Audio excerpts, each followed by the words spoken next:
Did you know that I have 3 different subscription services? Well, I do. I have a live stream subscription where I teach 4 classes a week that you can take live with me, or you can take the most recent class on your own anytime, 24 hours a day. I also have a teacher's class where once a week I do a video call with teachers from around the world where we talk about things that are relevant to us and we help each other learn and grow. And I also have a podcast premium subscription, which is a way for you to help support this show and have access to the full archives. Well, those 3 subscriptions have had monthly rates, but now we have introduced annual subscriptions. We're always looking for a way to make things more affordable, and with an annual subscription, you can save up to 20%.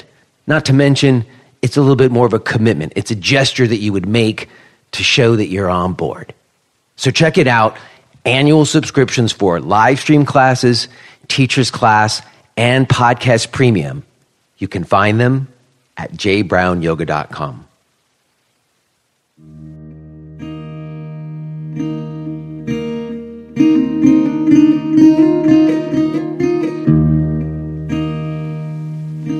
All right, the time has come again. This is Jay Brown Yoga Talks podcast. My name is Jay Brown. Welcome to you. If you're new and you are here exclusively to hear the fantastic talk I have to share with Donna Farhi, then you might want to skip ahead. Maybe 5 minutes and you'll get to the talk. But for everybody else who's been around, what's up, y'all? How's everyone doing? Let me just put the suspense to rest. My glasses were found. Thank you to everybody who reached out to me about it. If you weren't here last week, I told everybody about how my glasses mysteriously disappeared and my hold on reality fell apart. Well, those glasses did reappear and the sky is no longer falling. However, the mysteriousness with which they disappeared was matched by the mysteriousness with which they were discovered. So a couple of days ago, I woke up and reached for my broken up old pair of old glasses that I had been wearing, and it had been like 5 days since my new pair disappeared. And I thought to myself, well, are they really gone?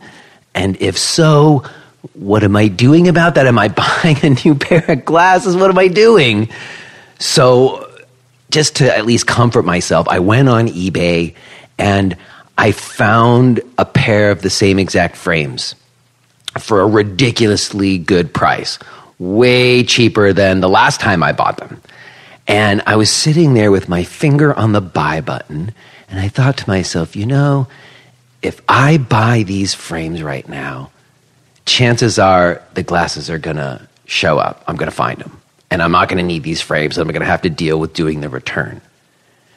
But I bet the reverse is also true. The universe is that ironic, in my experience, that if I don't buy them, then I probably won't find them. They won't show up. And so I decided to play like maybe a little reverse psychology with God. And I said, screw it. And I bought them. And then within 2 hours, I reached into my backpack to grab my power bank because I needed to charge my phone, and my glasses were in my hand. And immediately when I had those glasses in my hand, I thought back to how that could have happened. If you remember, I told you that I left my glasses on the nightstand when I went to get in the shower. Well, my power bank was also on that nightstand. And there's a good chance that I would have put my glasses right on top of that power bank to make sure that I didn't forget to bring it. That's something I would do with myself. But it doesn't make sense to me that I would have grabbed the power bank and the glasses together and threw them into my bag. Like, I would have put those glasses on my face. So I can imagine how the glasses could have gotten to that pocket. But I distinctly remember putting my hand into that pocket to look for those glasses at least 2 times when we were searching for them. Like, I didn't take everything out, but I definitely put my hand and like fished my hand around to see, and I did not feel any glasses. And when I told my wife that I found my glasses, and she asked me where I found them, and I said, in my backpack in this pocket, she said that she looked in that pocket too. So could they have been in that pocket when my wife and I were searching and we didn't really grab them? Maybe, but I don't know. And here's the other thing. One of the listeners emailed me and said, maybe you have a ghost. Ha, ha, ha. But when I told my wife where I found those glasses, her face kind of went a little blank. And I was like, what? She said, well, this is weird. I didn't tell you about this, but a few weeks before when I was out of town, my sister-in-law was staying here with us. And my youngest daughter, Annabelle, still very often gets up in the middle of the night and gets my wife and brings her back to sleep with her.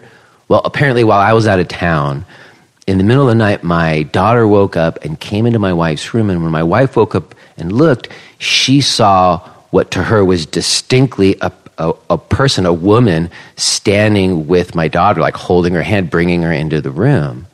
And my wife assumed that that was her sister who was staying over. But it was the middle of the night, everybody was groggy. And when she woke up the next morning, she said to her sister, oh, I'm so sorry Annabelle woke you up in the middle of the night. And her sister said, Annabelle didn't wake me up in the middle of the night. And my wife said, you didn't bring her into my room last night? And she said, no. So my wife thinks that maybe we got ghosts. I don't know if you believe in that, but we might have like a poltergeist who was just playing tricks with me or something. So, for whatever it's worth, my glasses are returned, so, reality hasn't totally dissolved beyond my ability to function. But I think that there's still some air of mystery around that. And I'm okay with that. I think that life is way more loose than we tend to think. So, in any case, thanks to all of you for playing along and reaching out to me. The glasses are returned. Okay, so let me tell you something about today's talk with Donna Farhi. Donna has been on the show before. She was here a few years ago, and we talked about Manuso Manos and why she left the Iyengar Association. And we talked about different pedagogy for yoga teaching. But a lot's happened since then. And as I mentioned to her, you'll hear a lot of you, people who are listening to this show, have reached out to me asking me why I haven't talked about abuses and how organizations are dealing with abuses when it comes to the Iyengar community. I've done that for the Ashtanga community quite a bit, but people are like, why? How come you aren't having Iyengar teachers on to talk about this? Well, I tried. I reached out to a lot of folks, and honestly, not a lot of folks were feeling comfortable to speak publicly. There seemed to me to be a lot of fear and intimidation. So I reached out to Donna, and she agreed to have a conversation with me about it. And you'll hear, I think what she talks about today is very important, not only for the Iyengar community, but for the yoga community at large. I really consider Donna to be, and I rarely use this term, but like a wisdom leader. So I was incredibly grateful to have had this conversation with her, and I'm very happy to be sharing it with you today. Before we do, let me have a quick moment with any of you who are running studios. I'm betting that you're using MindBody Online, and I'm betting at one time or another you wished there might be an alternative and didn't know of one. Well, today's sponsor, Karmasoft, is that alternative. Karmasoft is a studio management software that I used when I had my center in Brooklyn. The owner of Karmasoft, Rudy Senecal, has been on this show before. You should go back and listen to it because I talked with him about how he runs his company and how it's different than when you're dealing with a corporation, because Karmasoft can really meet your individual needs in a way that Mind Body Online can't. So I think you can do yourself a favor and make your life a lot more easier and the running of your studio much more efficient by using KarmaSoft. Go check it out. Go to karmasoftonline.com. Also, it would be very cool if you and I could have an opportunity to be in the same room together. I am going to be in Essex, Connecticut this coming weekend, November 15th and 16th at Root Yoga Studio. You can find that on the calendar page. And the Gentle is the New Advanced Easing the Pain Tour 2020 is kicking off with a European leg in January. I will be in London, England, January 11th and 12th, Vienna, Austria, January 15th and 16th, and Berlin, Germany, January 18th and 19th. You can register for those dates and more at jbrownyoga.com/tour. That's jbrownyoga.com/tour. Okay, I will touch base with you on the other side and tell you about who's coming on next week, some interesting things there. But I think we really do need to get to this talk today, so let's get to it. Let's listen to this conversation that I had with Donna Farhi.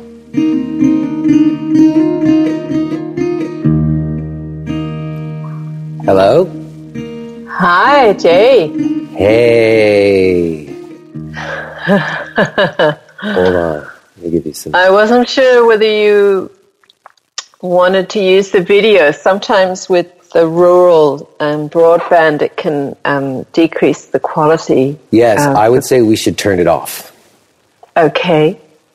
I get to see you for a little bit, though. Oh, did I get, am I on? I'm in the dark. Hold on, I'd have to turn on a light. Hold on one second. I got you. Wait a second. When I have this light for when I do video calls, but if I use it when I'm trying to... there you are. You probably can't see me very well because I don't have... But I can see you, and I know the room that you're in because I was in that room. I think I slept in that room. No, you didn't sleep in this room. Oh, no, that's a different room. People don't get to sleep in my office. We have a guest wing. Oh, I thought for a second. No, I'm not downstairs. How are you? I'm doing very, very well. For the most part. Today I'm a little bit beat. I ran myself a little bit ragged last week, so I'm recovering. Oh, well, that makes two of us, because I just finished a 5-day intensive, and I'm tired. All right, well, listen, let's turn off these video cameras so we get better audio signal, okay? Okay. There we go. There we go. All right. Hi, Donna. I'm so glad. Hi, Jay Brown. I'm so glad to speak with you. You know, I've been thinking about you a lot these days, actually. Well, we have very good memories of your stay here on the farm, although you were here during a different season, I think. It's spring at the moment here. And this morning I harvested 2 kilograms of asparagus. Oh my gosh. Well, I'm sure you'll be making all kinds of wonderful dishes with it. Yeah. Starting with asparagus soup for lunch today. So we've got a plan.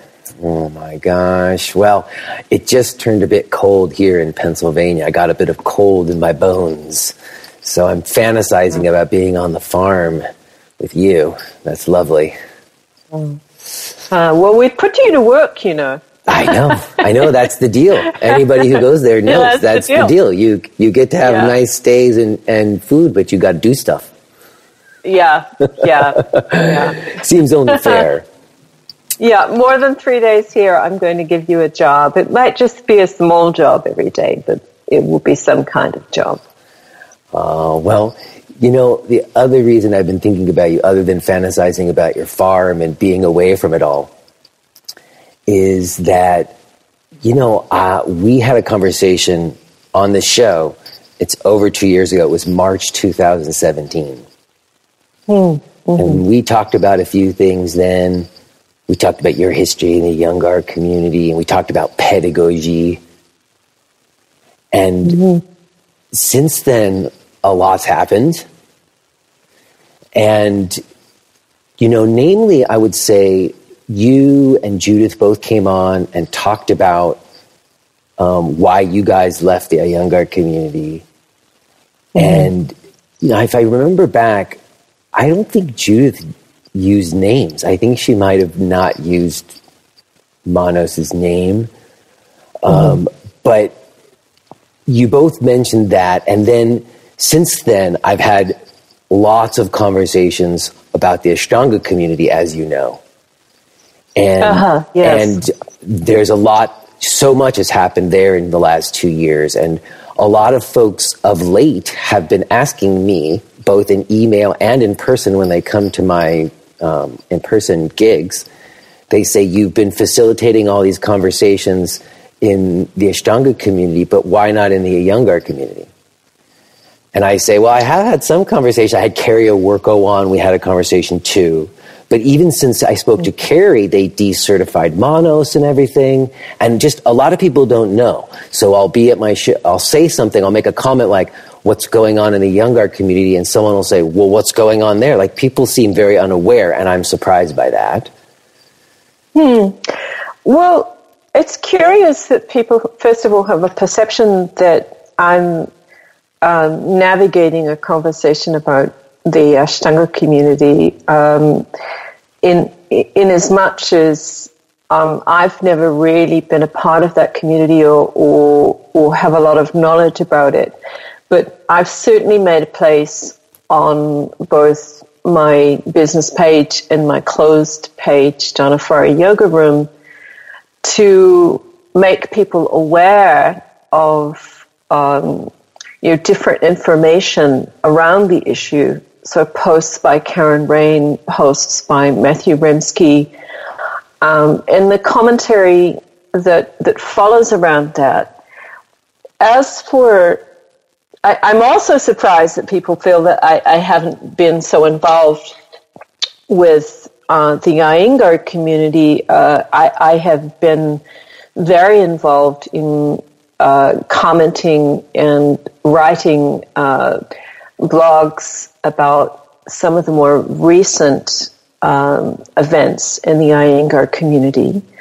But to be honest, quite a bit of the work that I do around the Iyengar community is behind the scenes. And people may or may not be aware that often long before a woman may be able to come forward and make an ethical complaint, for instance, I might have been in conversation with that person over a period of a year. And during that year, other women may have come forward to me, and I might link those women together so that they now know of each other, and they therefore don't feel alone. So there's quite a bit that happens behind the scenes to offer support to women. And then when they are themselves beginning to better advocate for themselves and finding their own voice, I really like to retreat into the background because I feel that especially some of the more contemporary cases of abuse that have happened in the Iyengar community, that these women are doing very, very well without my help per se or intervention. And then the third aspect of this is that I left that community for a reason. It was a very, very unhealthy mental, psychological environment for me to be in. And I made a very conscious choice that I did not want to belong to a community where I felt so uncomfortable. So in some ways, I'm a very reluctant activist in as much as I find that being involved with these issues reawakens a lot of the discomfort that I felt originally when I was a part of the community, and also in the process of leaving the community? Well, I've always thought of you as one of the few people who has been always very vocal about this. From back 2 years ago when I spoke to you, when some of these things were really first starting to be spoken about more. But frankly, I've been in touch with some folks who have spoken with you, as you say, behind the scenes, and a lot of them don't want to come. They didn't want to come on the show, honestly. And I understand they feel like they feel very traumatized by having come out and spoke out vocally, publicly, and have retreated back to take care of themselves, which I totally understand. And just to, I mean, I don't know who those people are. And of course, we wouldn't want to breach their confidentiality, but also to say that some of the people I speak to are openly receiving threats from the senior teachers involved. And they're being harassed, they're being intimidated, they're receiving correspondence from these teachers to preempt them from making a complaint or speaking out publicly. So there's a lot of pressure, and threat of litigation as well can be a real concern for these women. And it's a bit of a catch-22, because if you have a complaint that you want to make now to the Iyengar Yoga National Association of the United States, you can do it anonymously, but they are not going to proceed to investigate it if it's an anonymous complaint. And the moment you have to put your name to it, you're known to that alleged perpetrator, which can put people in a very, very difficult position.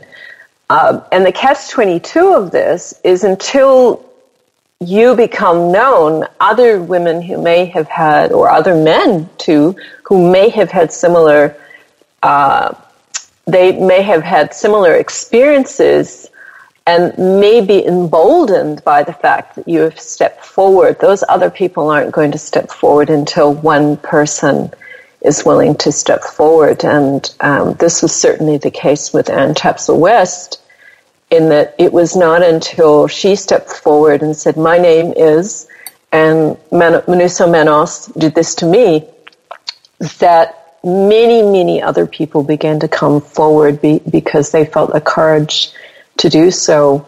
But I would never want to put pressure on any woman to come forward if she's not comfortable to do so, because quite frankly, she has more to lose in many cases than she has to gain.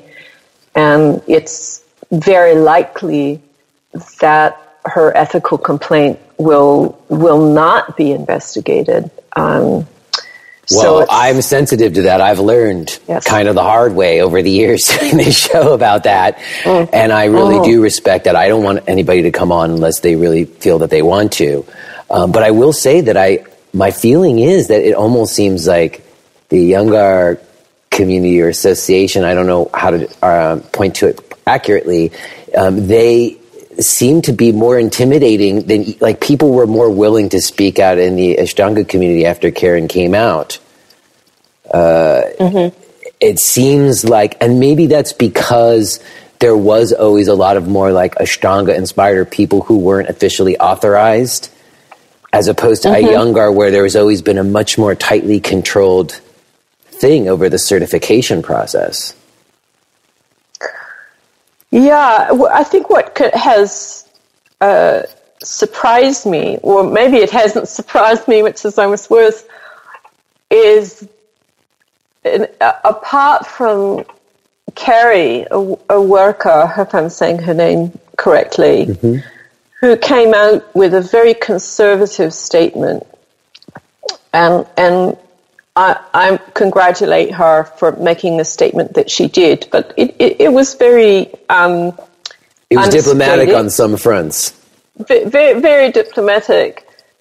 To my knowledge, there's not been any senior Iyengar teacher that has come forward to make a statement, and that in itself is a statement to the rest of the community about the forbidden nature of speaking out, the forbidden nature of even having an opinion, and to some degree, and I've seen this recently on a thread on my clothes page, one can take the position that not to offer a critique at all puts you in this kind of highly spiritualized domain of the person who, quote unquote, never judges, or the person who's able to forgive. And these are strategies that have been used for decades now. I mean, I can remember when I was first speaking out about Manusa Manos in the 80s, being told, what was wrong with me, that I could not forgive him. And the thing is, forgiveness has its place, but we don't usually start there. If your child were being molested at primary school or grammar school or high school, and you were a parent, the very first action that you would take would not be to have a meeting to forgive the teacher. That's not where we start. And there was no real supervision that went on in the 80s around him returning to teaching. And as many people know, I think almost every single board member at the Iyengar Yoga Institute of San Francisco resigned when he was reinstated. That's right. Judith talked about that, those resignations when that happened. But the crazy thing is, you talked about that, she talked about that, that was decades ago, but he's just been doing his thing for decades. It's only recently that, he was decertified. So do we have, documented accounts of what he did from survivors? There is the investigative report that Bernadette Sargent was commissioned to do by INUS, and I really recommend that anybody who wants to be educated about this particular case read the entirety of the report. It is incontrovertible. You have women from all over the country who did not know each other in different states reporting very similar pattern behavior. I mean, how could these women possibly make up these they're giving intricate, detailed accounts of a particular pattern of predatory behavior. And I know that Bernadette, in some instances, interviewed some of these individuals for 9 or 10 hours. She kept asking the same questions to make sure there was absolute consistency in the responses. So the report is there for anybody who wants to read it. I believe that there. I'm not sure whether it's Ann Tapsell-West or Cassie Jackson, but somebody has put together a link that takes you to all of the documentation around that case, which is available for anybody to access. So what do you think changed? Why, after all these years, did something happen about it? Was it just on the wave of the Me Too thing that's been hitting a lot of different places and shores? Or was there some specific things or specific people who came out? Or what do you think? Because it changed. They took action eventually. So what do you think made people start to say, oh, wait, this is not okay? Was it those reports and stuff? Happen is not perhaps the best word, Jay, because happen implies that, it just came floating down a stream in a little basket.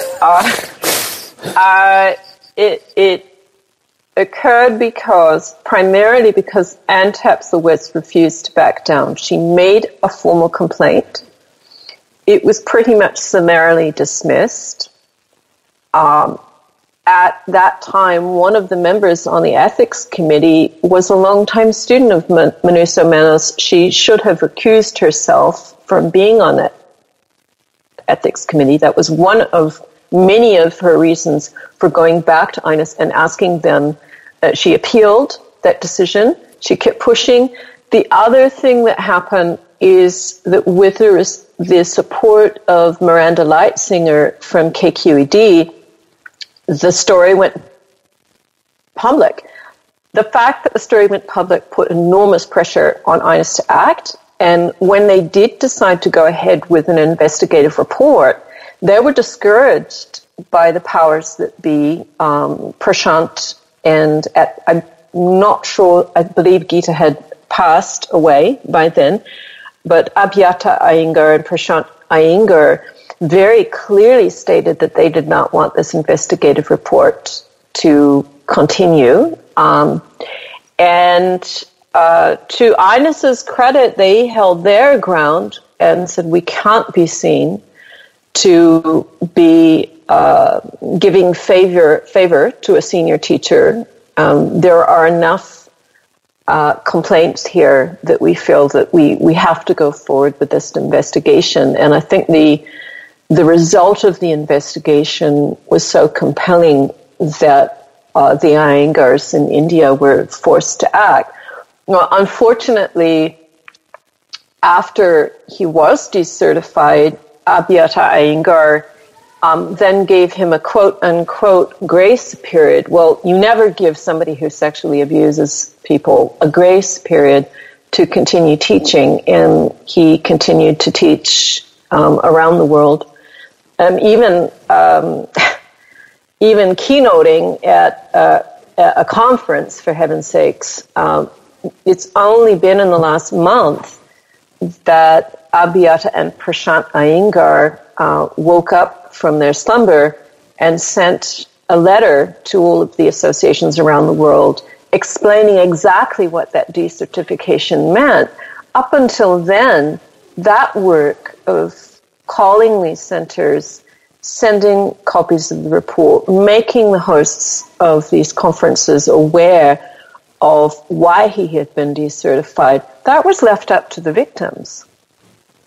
And they're the very people who shouldn't be put in a position of having to do that work when they're the ones who've suffered the most from the consequences of his actions. So I feel very sad about how this has played out for the people who've been involved, and it's certainly not resolved in that there are many members of the Iyengar community, some of them certified teachers, who are now becoming vocal proponents of Manos, and in doing so, defending his actions, which is pretty shocking given the evidence.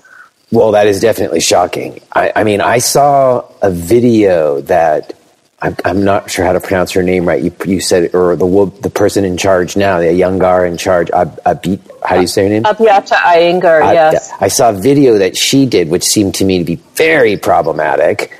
Very problematic. I wrote a long essay about that video that people can find through going to my Facebook page, and I can repost it as well if people who are listening to the podcast want to read that essay. But she pretty much naively laid out all of the different components of the pedagogy that leads to or creates the context for abuse to be more likely to happen. And she didn't even know she was doing it. And that really scared me, because I thought, well, this is the person at the helm. And despite her good intentions, and I have no question that Abhyata Iyengar is a very sincere young woman, a very devoted yoga practitioner and teacher, and that she means best for how she transmits what she's learned from her grandfather. But the pedagogic model itself is really the most problematic thing about not only Iyengar yoga, but Ashtanga yoga and any yoga that is filtered through this, what I would call very archaic lens, archaic model for teaching. Well, that's where I want to go there, but I don't want to go there yet because I'm still, to me, hearing you speak about it, I think that there's still sometimes I don't know if it's a conflation or there's a confusion around the different types of abuse, because Manos was sexually assaulting people like Patabi Joyce was. And then there's also what I think of as like the kind of hands-on adjustments and the other kinds of abuse that goes on. Which is very serious too. Yeah, not to diminish one or the other, but just that I think that sometimes what happens is Mr. Iyengar never sexually assaulted anybody. Or so it's almost like there's a certain pass being given, but what it does come down to is, like you're saying, that there's a certain context in which these methods are being taught or shared very often, and it's that context that is really the thing that needs to be addressed, maybe. Yes, yeah, it is the pedagogic model itself, and even the word pedagogy to some degree. Because it is problematic, because pedagogy is about teaching children. That word refers to essentially adults teaching children. And then you have the word andragogy, which is teaching adults. And then there's a really interesting word that I've just come across called heutagogy. It's a terrible word, H-E-U-T-O-G-O-G-Y, heutagogy, which actually comes closer to the bone of the pedagogy that I think we need to move forward with, which is a model for teaching in which the student's role reigns supreme, in which the student is encouraged to investigate, to discover, to define what it is that they want to explore, and they can come to their own conclusions, and it's the teacher's job to create the context where that can happen more successfully. Heutagogy, I think, is moving us in the direction that we need to go. But semantics aside, I think one of the fundamental challenges that occurred when Iyengar came onto the scene is this concept that just because you're in the room, the student has tacitly agreed for the teacher to be able to do anything and everything to that student's body. We can't even really talk about consent in this sort of pedagogy because it is just assumed you're in the room and therefore I own your body. That's starting from there. When you look at the teacher's role, then becomes about changing the student and deciding what needs to be changed and how it needs to be changed and the timeline for that. And that is a very different relationship than creating a context in which I support a student to refine their own inner referencing system, their own access to their perception, to their kinesiology, to their interoception, and to be able to make more skillful choices based on them being able to heighten the access to their own perception. That's a very different model. And then, of course, you have the science itself, which is clear that there's no one on the face of the planet who is connected to your proprioceptive matrix. There's nobody on the planet who can feel what you can feel in your body. So any teacher who says, I can feel how far you can go, I can feel how long you should stay, I can feel the posture that you should do today is having a massive hallucination of their ego, because it's just, there's no such thing. There's only projection of what I think you should do. So when we remove that projection, then it becomes a shared inquiry between myself and the person that I'm working with, rather than me imposing my ideas about what's possible or even what's relevant to the person that I'm working with.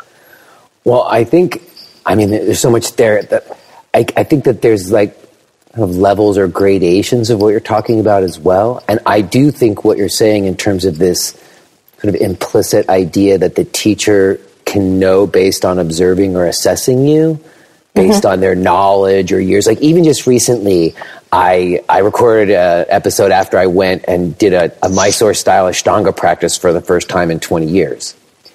And this teacher, he was great. He really was. We had a lot of dialogue and a lot of things that I don't think normally happen, before you have that kind of practice.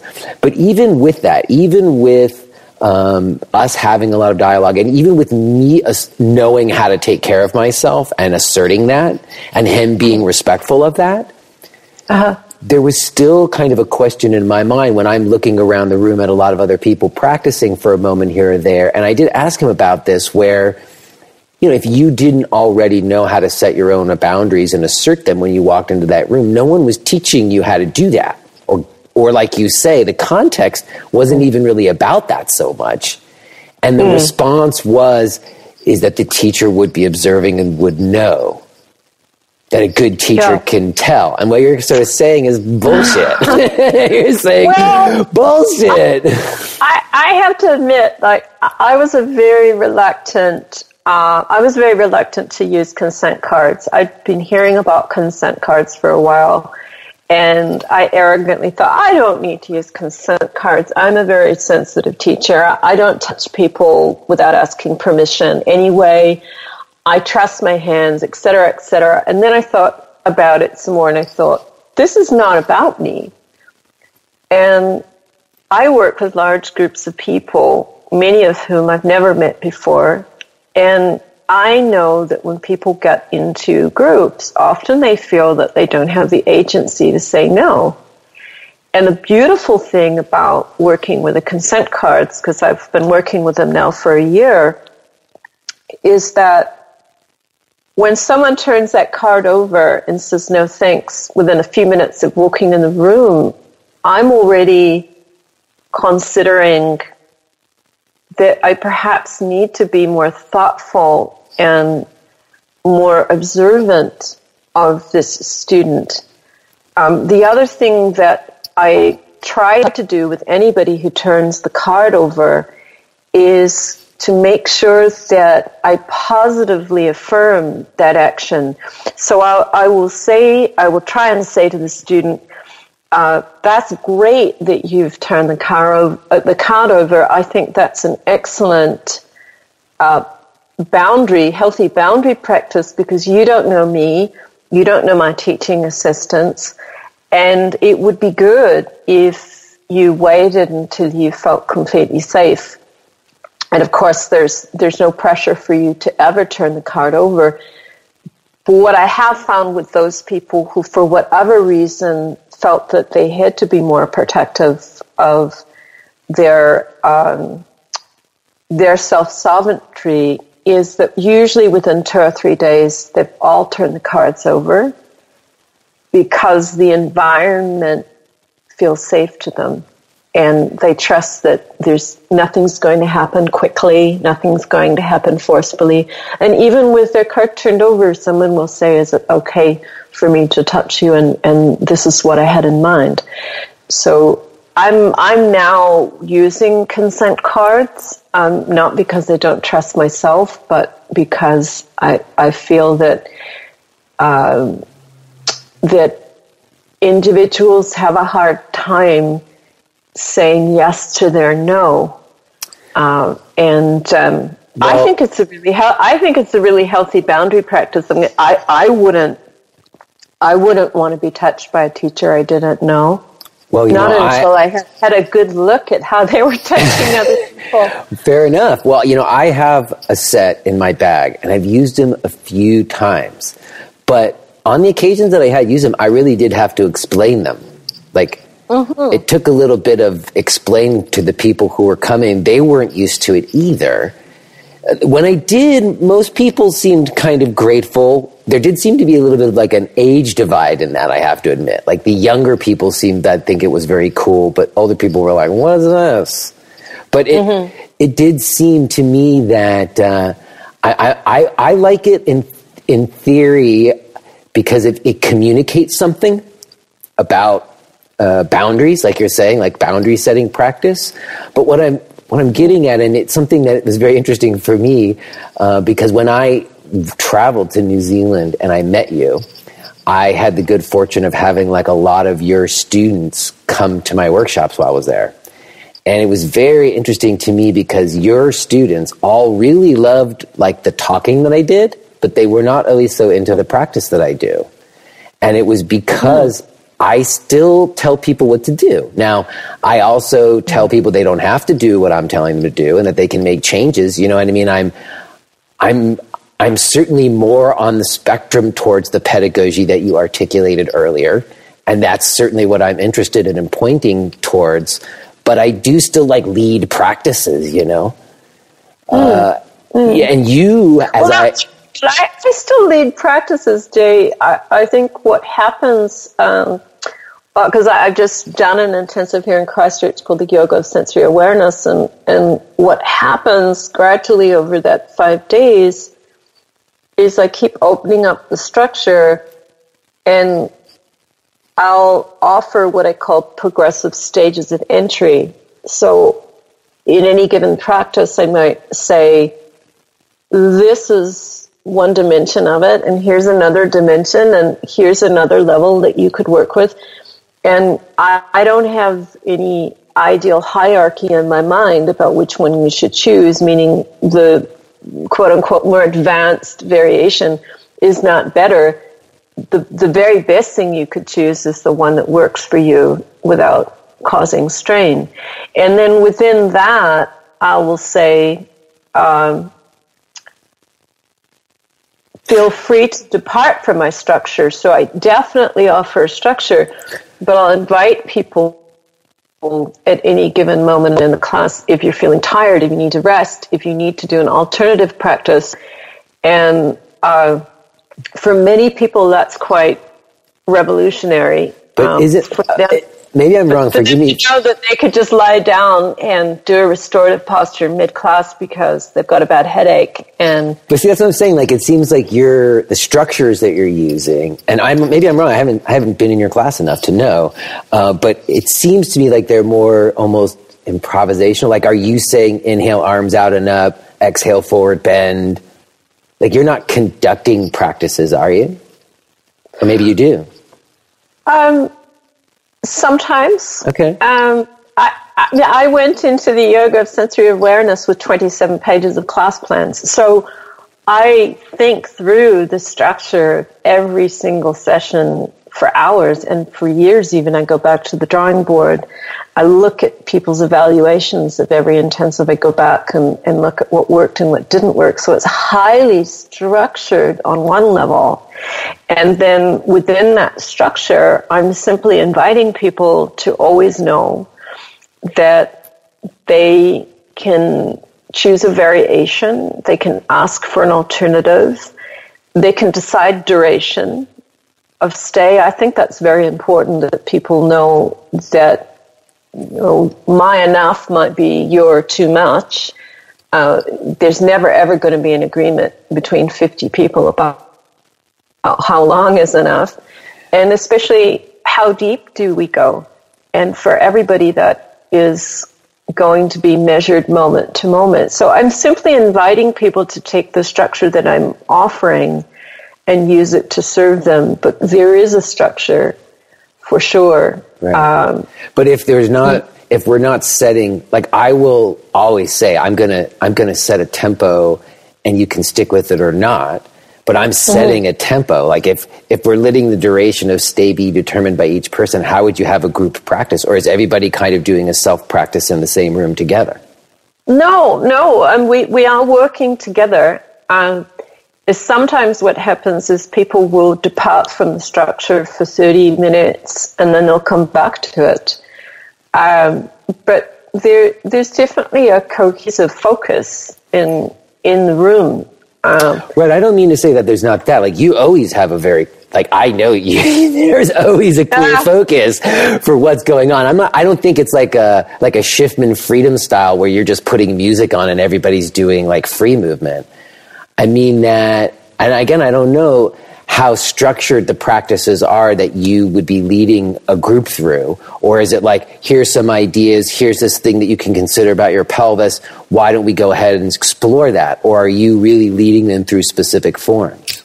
I am leading them through specific forms, but when I say specific forms, I'm always offering people the option to vary that form and to have explicit permission to do that. Many people don't feel that they have that explicit permission to alter the form. And really the form is only there to serve us. I mean, we're not sacrificial victims to these idealized forms.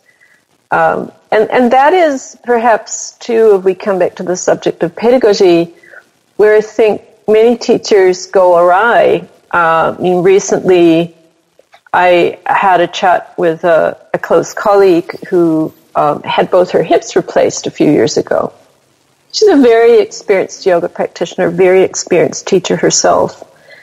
And she decided to go to an Iyengar teacher's class, a senior Iyengar teacher's class, prior to her hip surgery. So before the class, she said to the teacher, I'm about to have a double hip replacement. And before she could almost finish the sentence, this teacher said, right, go on to Supta Baddha Konasana, so supine bound angle for those of you who are not so familiar with the Sanskrit terms, the soles of the feet together and the knees externally rotated. If you are hearing this message, then you're listening to the free version of J. Brown Yoga Talks. To hear the rest of our conversation, please subscribe to Podcast Premium at jbrownyoga.com/premium.